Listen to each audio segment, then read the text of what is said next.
കേന്ദ്രം കനിഞ്ഞില്ലെങ്കിൽ ഓണം കരിയും. കേരളത്തിൽ ഓണത്തിന് വേണ്ടി ഒരുപാട് തയ്യാറെടുപ്പ് നടത്തേണ്ടതുണ്ട്. കാരണം മലയാളികളുടെ നൊസ്റ്റാൾജിയയാണ്, വലിയ ആഘോഷമാണ് ഓണം. ക്ഷേമ പെൻഷനുകൾ കുറച്ചെങ്കിലും കൊടുക്കണം, KSRTCക്ക് പെൻഷൻ കൊടുക്കണം, അവർക്ക് ശമ്പള സമയത്ത് കൊടുക്കണം, എല്ലാവർക്കും കുറേച്ചെങ്കിലും DA കൊടുക്കണം, വലിയ പൈസയാണ്. പിന്നെ കിറ്റ് കൊടുക്കണം, പിന്നെ ഓണച്ചന്ത നടത്തണം, സപ്ലൈകോ ത്രിവേണി പോലുള്ള സ്ഥാപനങ്ങളിൽ കുറേയെങ്കിലും വസ്തുക്കൾ കൊണ്ടുവരണം. ഇപ്പോൾ വെളിച്ചെണ്ണയ്ക്കൊക്കെ വലിയ പിന്നെ തിരുവനന്തപുരത്ത് ആഘോഷം നടത്തണം, അതിനും 2-3 കോടി ചിലവുണ്ട്, വലിയ പണച്ചിലവുണ്ട്. ഏകദേശം ഒരു 19,000 കോടി രൂപയുടെ ചിലവ് ഇതെല്ലാം കൂടി വരും, ഓണത്തിന് വരും. പക്ഷേ ഇപ്പോൾ എങ്ങനെ നോക്കിയാലും ഒരു 11,180 രൂപ മാത്രമേ കളക്ട് ചെയ്യാൻ പറ്റുകയുള്ളൂ. അതും കേന്ദ്രം കനിയണം. കേന്ദ്രം കനിഞ്ഞാൽ നമുക്കൊരു ഗ്യാരണ്ടി റീഫണ്ട്, റിഡക്ഷൻ ഫണ്ട് എന്ന് പറയുന്ന ഫണ്ടുണ്ട്. അതിൽ നിന്നൊരു 3,323 രൂപ നമുക്കൊരു ഇളവ് കിട്ടുന്ന ഒരു സംവിധാനമുണ്ട്. അതുപോലെ തന്നെ 6,000 രൂപ പൊതുക്കടം മാറ്റി തന്നു കഴിഞ്ഞാൽ നമുക്കൊരു ഈ റോഡ് നിർമ്മാണവുമായി ബന്ധപ്പെട്ടുള്ള ഒരു പൊതുക്കടം കിടപ്പുണ്ട്, അതൊന്ന് വേവ് ചെയ്ത് തന്നാൽ 6,000 രൂപ അങ്ങനെ കടമെടുക്കാൻ നമുക്ക് പരിധി വരും. പിന്നെ ഈ 3,323 രൂപയുടെ കണക്ക് വന്നു. പിന്നെ GSTയുമായി ബന്ധപ്പെടുത്തി ഒരു 965 കോടി രൂപ കിട്ടാൻ സാധ്യതയുണ്ട്. ഇതെല്ലാം കൂടി കണക്കാക്കി എടുത്തു കഴിഞ്ഞാൽ ഒരു 12,146 കോടി രൂപ നമുക്ക് കിട്ടും.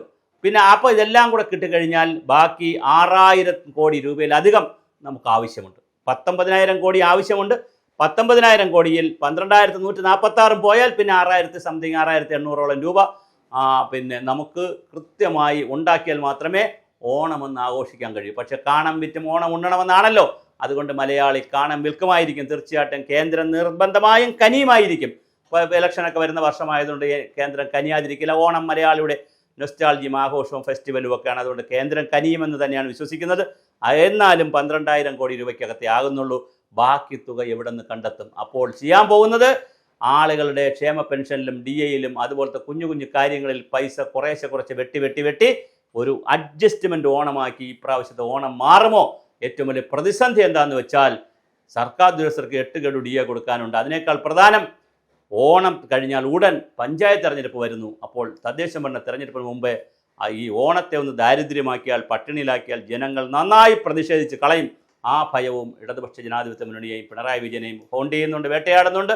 എന്തായാലും ബാലഗോപാൽ പരാജയപ്പെട്ട ധനമന്ത്രി ആയതുകൊണ്ട് പിന്നെ ഇനിയും പരാജയമായിരിക്കും. എന്താണ് അദ്ദേഹം ചെയ്യുന്നറിയില്ല. തോമസ് ഐസക്കായിരുന്നെങ്കിൽ KM എബ്രഹാമും തോമസ് ഐസക് കൂടെ ചേരുമ്പോൾ എന്തെങ്കിലുമൊക്കെ ഗിമ്മിക്ക് കാണിച്ച് എവിടെ നിന്നെങ്കിലുമൊക്കെ പൈസ എടുത്തുകൊണ്ട് വന്ന് അവിടെ നിന്നെടുത്ത് ഇവിടെ നിന്നെടുത്ത് എവിടെയെങ്കിലും ഇട്ട് അപ്പുറത്തിട്ട് ഇപ്പുറത്തിട്ട് എല്ലാം കൺഫ്യൂഷനാക്കി ആൾക്ക് കുറച്ച് പൈസ കൊടുക്കുമായിരുന്നു. എന്നാലും ജനങ്ങൾക്ക് കുറച്ച് പൈസ കിട്ടുമായിരുന്നു. ഇതിപ്പോൾ അങ്ങനെയല്ല.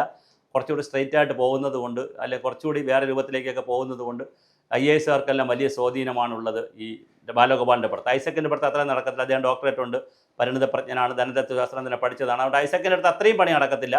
എന്നാൽ ബാലഗോപാലിൻ്റെ പുറത്ത് നന്നായി പണിയാൻ അറിയാം IASകാർക്ക്. അവരെല്ലാം പണിയുന്നുണ്ട്.